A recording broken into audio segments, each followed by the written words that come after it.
I'm sure you have seen plenty of guys telling that carnivore diet is the best diet out there, that they got plenty of results with it, transformations and whatnot. But in this video, I'll tell you specifically why that's not actually true. Because what might work for someone else might not work for you. Carnivore diet is one of the most promoted diets right now, and the before and afters look incredible. Yeah, you have seen it. Looks incredible. People swear by it, etc. Here is what the blood work shows over time and why it affects some people severely, including my own blood work. I did also carnivore diet to experiment and also to track results, and I got clients that did as well carnivore diet. So first things first, why carnivore diet feels amazing in the first weeks?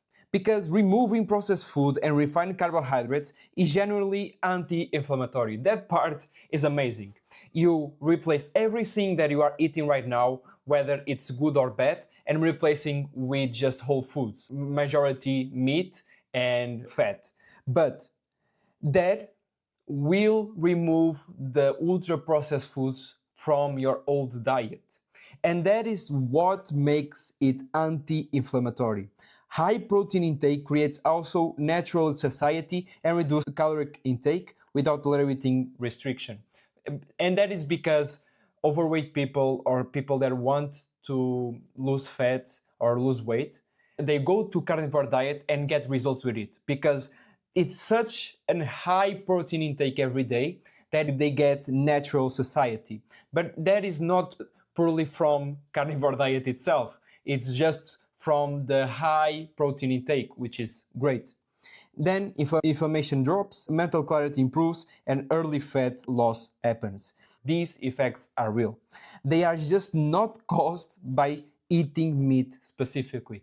They are not caused just by a magic diet called carnivore diet. No, this can be also replicated with normal or sustainable diets.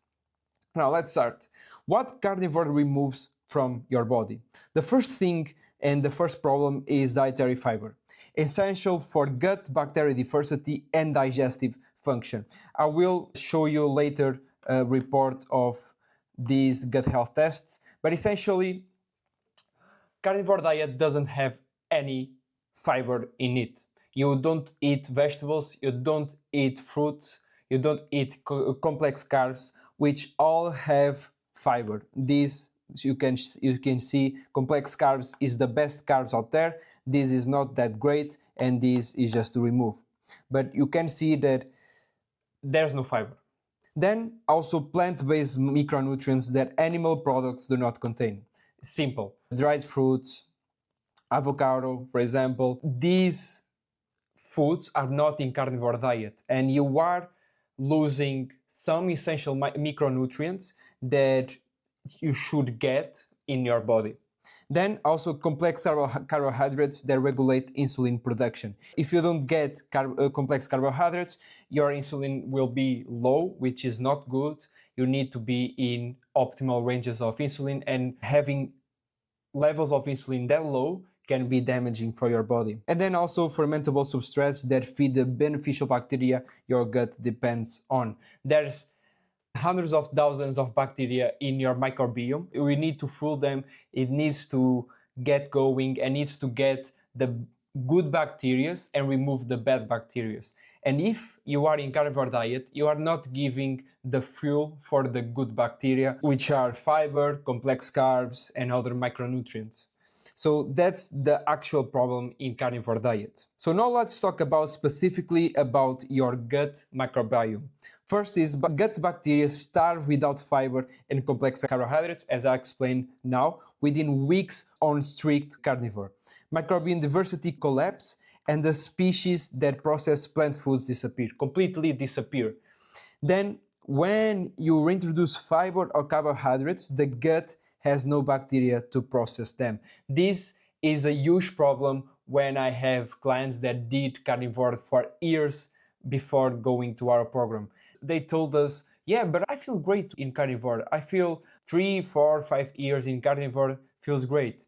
but they don't acknowledge that when they hang out or go eat some dinner, or even you just eat one fruit, one vegetable, or some carbs, they completely mess up the gut. Completely. They will get bloating, they will get digestive dysfunction, inflammation, and they are completely feel like trash for some days. And this is why we also do gut health tests to our clients to understand their microbiome, understand the good bacteria they have, the bad bacteria they have, what health problem or gut problems they have, for example, gluten sensitivity. Also to understand if they have more percentage of some kind of bacteria family, if they don't have that many percentage of a good bacteria family, and then adjust the foods based on that. And that is why the personalization is super important. Now, the more problem, the more you see is coming. No carbohydrates mean near zero insulin production. Low insulin drives SHBG production in the liver. I won't go deep about theory or anything related, but high SHBG locks testosterone in the blood, reducing free testosterone regardless of what the total looks like. And this actually was a problem that I had, and also I had some clients with this. When there's a genetic prone to high SHBG, so your genetics produce more SHBG, what is happening is that when you have low insulin levels like this, your SHBG will increase because insulin will limit SHBG production, which SHBG is a bad hormone and insulin is a good hormone. So when this goes down, this goes up. When this goes up, SHBG goes up, free testosterone goes down, regardless of how many total testosterone you have. In this client, he has 658 total testosterone and only 19.8 free testosterone in a range of 19 to 51. So for him to be optimal, he would need around 30 to 50. And he was 19, like half, almost half. This was because of him having low insulin levels, which were increasing SHBG, which is bad, and this caused by carnivore diet. You can have a normal total testosterone result and functionally depleted hormones because of the diet, as I explained right now. This is exactly what happened in my own blood work, as I told you, when I tested during carnivore diet. So that is the actual problem for some people. So you might not have this genetic. You might have low SHBG regardless of how many insulin do you have.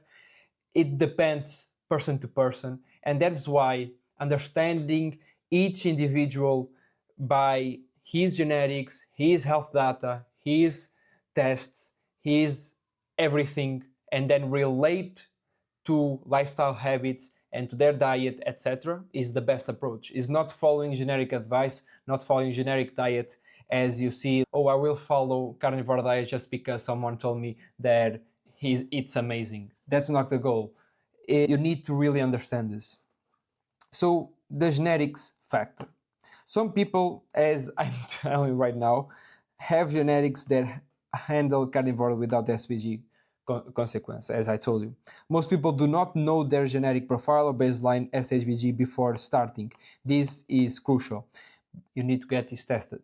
The diet that works for the person promoting it is based on their genetics, not yours, based on their experience. And maybe I'm telling you that some people seem and tells that carnivore diet is amazing, but then when they switch to this personalized approach and get personalized meal plans and personalized health programs, they will see after some weeks that actually they got way more results with the personalized way than to follow just carnivore diet.